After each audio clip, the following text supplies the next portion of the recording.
It makes you wonder, doesn't it?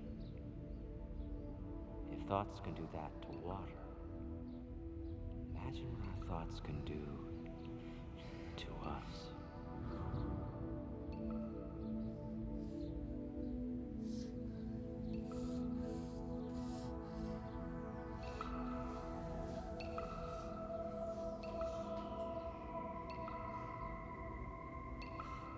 No one has ever came along and ever given you sufficient, intelligent knowledge about your beautiful self, how you work from the inside out.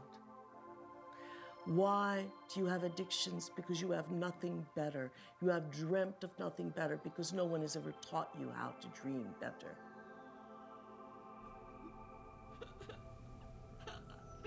Do I think that you are bad? I don't think you're bad. Do I think you're good? I don't think you're good either. I think you're God.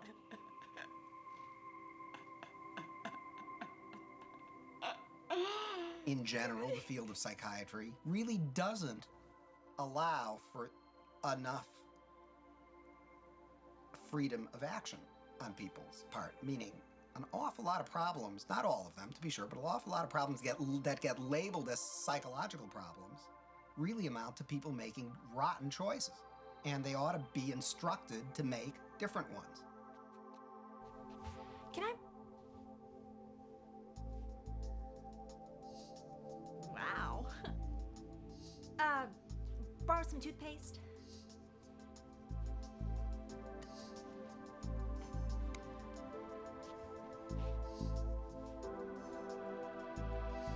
Thanks.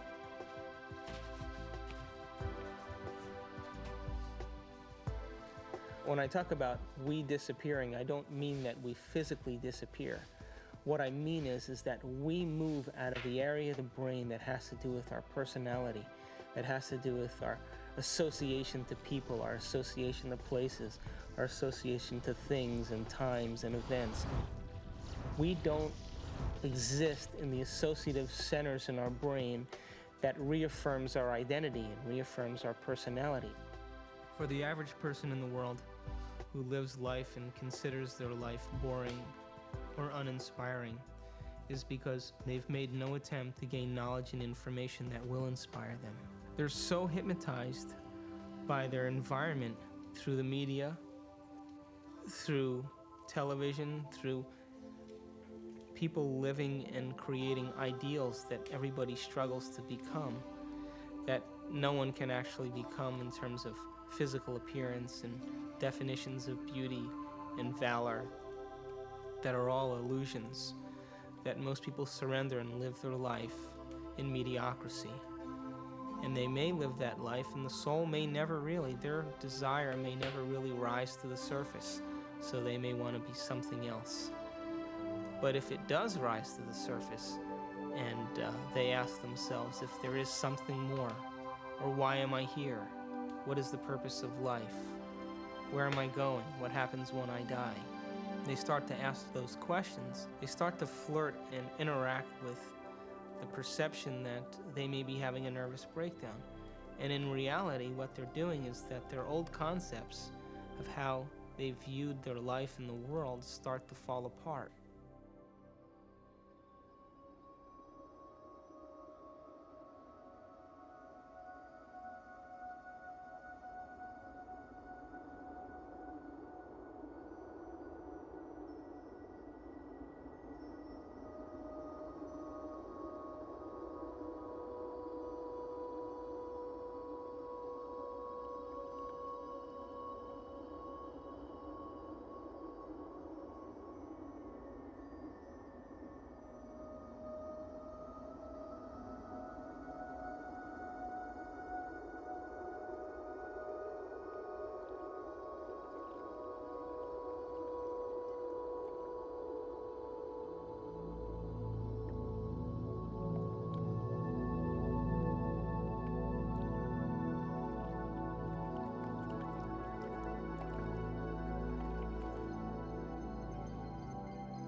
We're in completely new territory in our brain. And because we're in completely new territory, we're rewiring the brain, literally reconnecting to a new concept. Then ultimately, it changes us from the inside out. If I change my mind, will I change my choices? If I change my choices, will my life change? Why can't I change? What am I addicted to? What will I lose that I'm chemically attached to? And what person, place, thing, time, or event that I'm chemically attached to that I don't want to lose because I may have to experience the chemical withdrawal from that? Hence the human drama.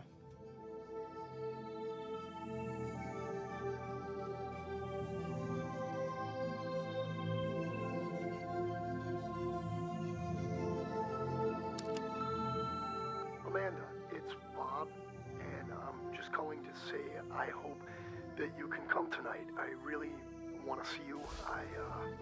I really want to talk to you. I know we can work things out.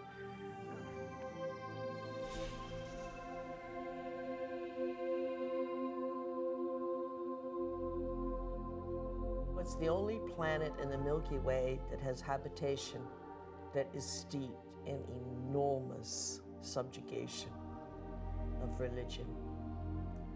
You know why that is? Is because people have set up right and wrong. If I do this, I'm going to get punished by God. If I do the other thing, I'm going to get rewarded.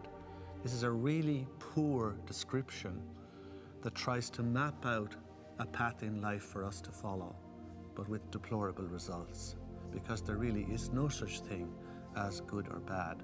We're judging things far too superficially that way. Does that mean you're in favor of sin and licentiousness and depravity? No. It simply means that you need to improve your expression and understanding of what you're dealing with here. There are things that I do, and I know they'll evolve me. There are other things that will not evolve me. But it's not good or bad. And there's no God waiting to punish you because you did one or the other. There is no God condemning people. Everyone is God's. At the same time, God is this sort of placeholder name for those parts of our experience of the world which are somehow transcendent, somehow sublime. I have no idea what God is. Yet I have an experience that God is. There is something very real about this presence called God. Although I have no idea how to define God, to see God as a person or a thing, I can't seem to do it. It's kind of like asking a human being to explain what God is similar to asking a fish to explain the water in which the fish swims. God is a superposition of all the spirit from all things. You are a God in the making, and you have to walk this path. But someday, you have to love the abstract as much as you love the condition of addiction. The only way that I will ever be great to myself is not what I do to my body, but what I do to my mind.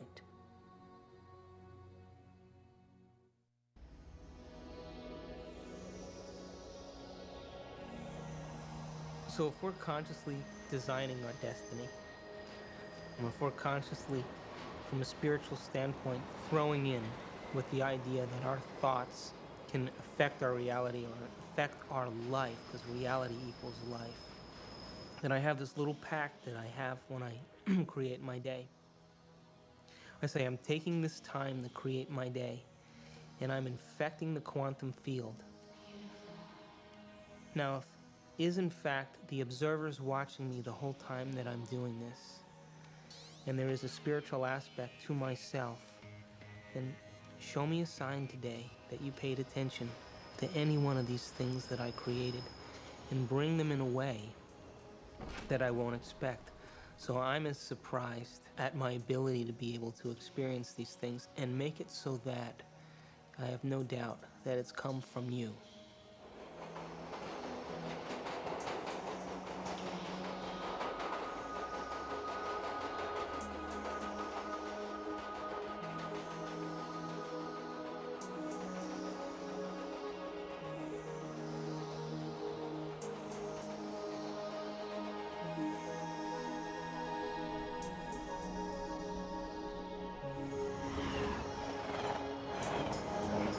brain is capable of millions of different things that, that people just really should learn that how incredible they actually are and how incredible their minds actually are. And that not only do they have this unbelievable thing within their head that can do so many things for them and can help us learn and can actually change and adapt, and it can make us something better than what we actually are, and it can actually help us to transcend ourselves.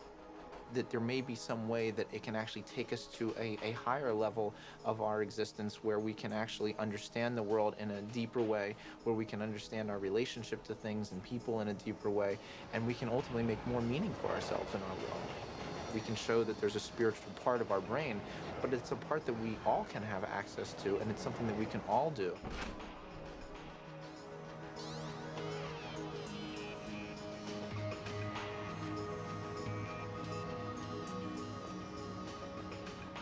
We have to formulate what we want and be so concentrated on it and so focused on it and have so much of our awareness of it that we lose track of ourselves. We lose track of time. We lose track of our identity. And the moment we become so involved in that experience that we lose track of ourselves, we lose track of time, that picture is the only picture that's real. And everybody's had that experience when they've made up their mind that they've wanted something. That's quantum physics in action. That's manifesting reality. That's the observer in full effect. Your consciousness influences others around you. It influences material properties. It influences your future. You are co-creating your future.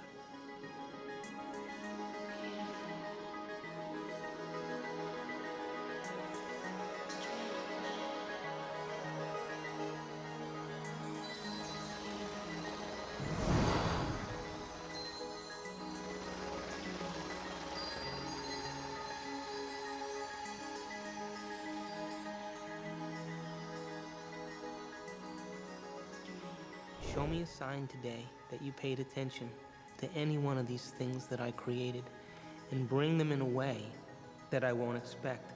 So I'm as surprised at my ability to be able to experience these things and make it so that I have no doubt that it's come from you.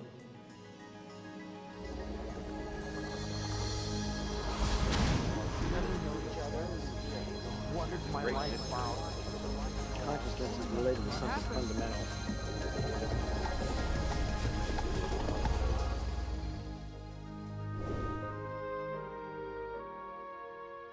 Have you ever seen yourself through the eyes of someone else that you have become? What an initiation.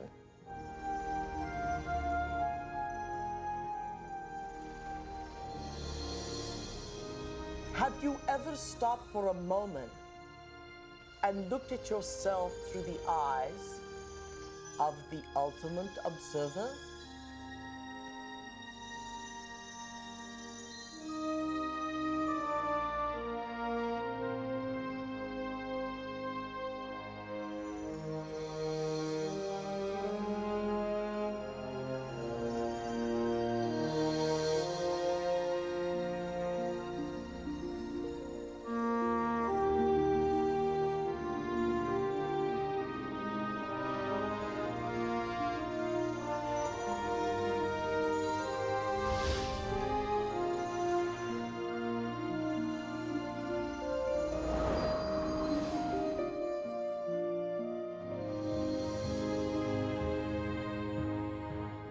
I am much more than I think I am. I can be much more even than that. I can influence my environment with people. I can influence space itself. I can influence the future. I am responsible for all those things. I and the surround are not separate. They're part of one. I'm connected to it all. I'm not alone.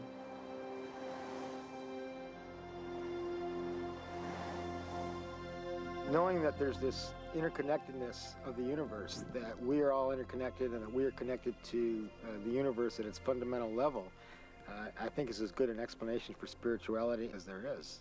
It is my belief that our purpose here is to develop our gifts of intentionality and learn how to be effective creators. We are here to be creators.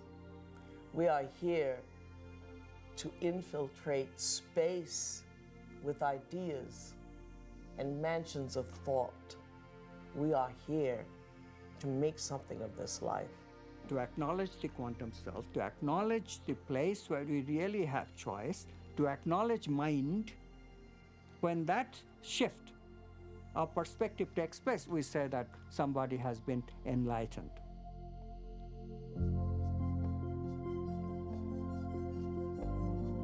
Quantum mechanics allows for the intangible phenomenon of freedom to be woven into human nature. Quantum physics, very succinctly speaking, is a physics of possibilities. It opens fundamentally the question of whose possibilities and who chooses from these possibilities to give us the actual event of experience. The only answer that is satisfactory, both logically and meaningfully, is the answer that consciousness is the ground of all being. We must pursue knowledge without any interference of our addictions. And if we can do that, we will manifest knowledge in reality, and our bodies will experience it in new ways, in new chemistry, in new holograms, new elsewheres of thought, beyond our wildest dreams. All of us one day will reach the level of the avatars that we have read about in history, the Buddhas and the Jesus. Welcome to the kingdom of heaven, without judgment, without hate, without testing, without anything. That we simply are has allowed this reality we call real, from the power of intangibility, to pull out of inertness action, chaos, and hold it into its form, and we call it matter.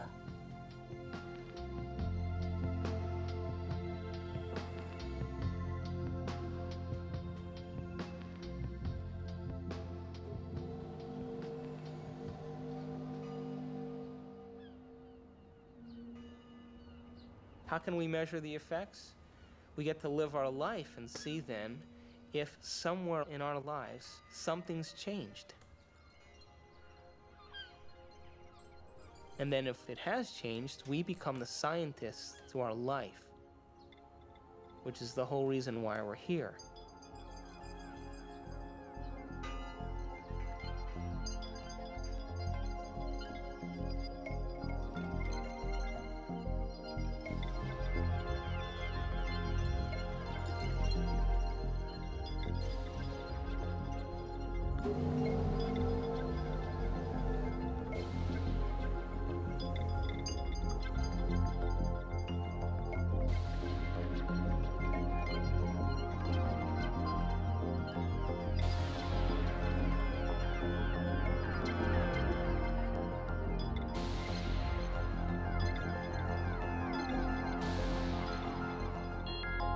Don't just take it at face value.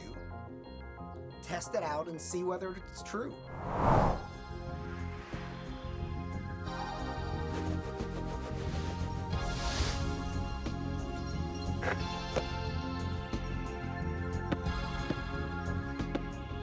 Hey, you're back. I'm back. So you never answered my question. What question? How far down the rabbit hole do you want to go?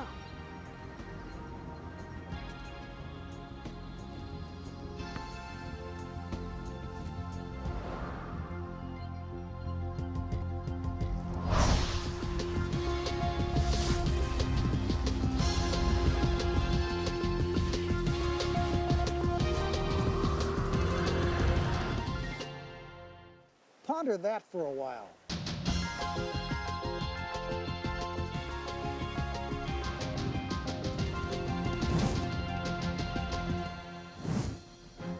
My name's David Albert. I got a PhD in theoretical physics. I studied biochemistry at Rutgers University and then went to chiropractic college at Life University in Atlanta, Georgia.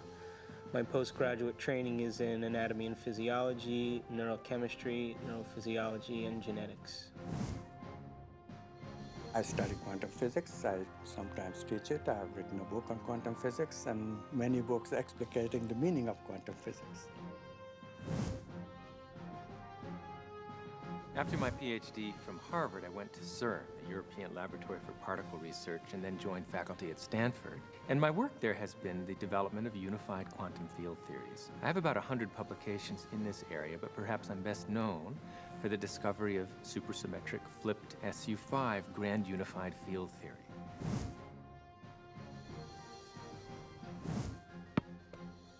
I make my living as an anesthesiologist, and every day as I put my patients to sleep, I kind of wonder where they go and why they're there in the first place. And that's one of the reasons that attracted me to anesthesia and the study of consciousness.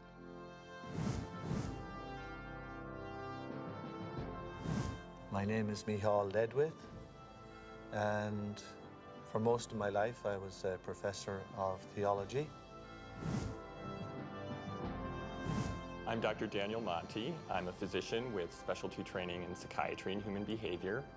I'm on the full-time faculty at the Jefferson Medical College. I actually got very interested in studying this whole topic of the brain and spirituality because it had to do with a lot of the questions that I was asking ever since I was a child about reality and how we understood truth and what was real. And as I grew up and as I realized that while spirituality was, in some senses, a very important part of trying to find those answers, science also was a very crucial part. And I was ultimately looking for some way of bringing those two forces together.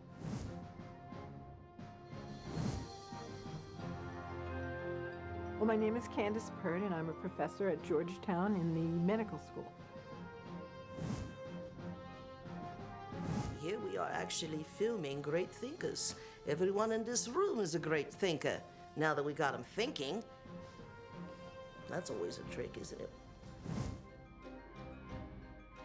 I should make it clear that I am a graduate student in physics. I'm not a full-fledged theoretical physicist yet.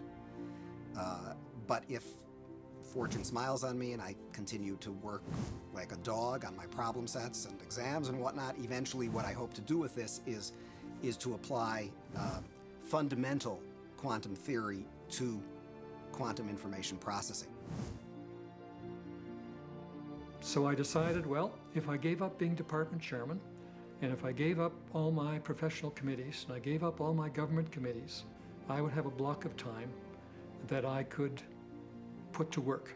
Of course, I give up all my power positions, but you have to sacrifice something. I had to keep my day job because my family needed to be fed.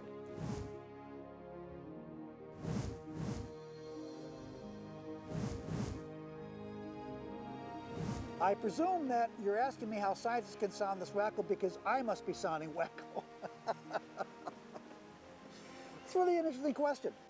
If you study science long enough, and seriously enough, and dig deeply enough, if you don't come out feeling wacko about it, you haven't understood a thing.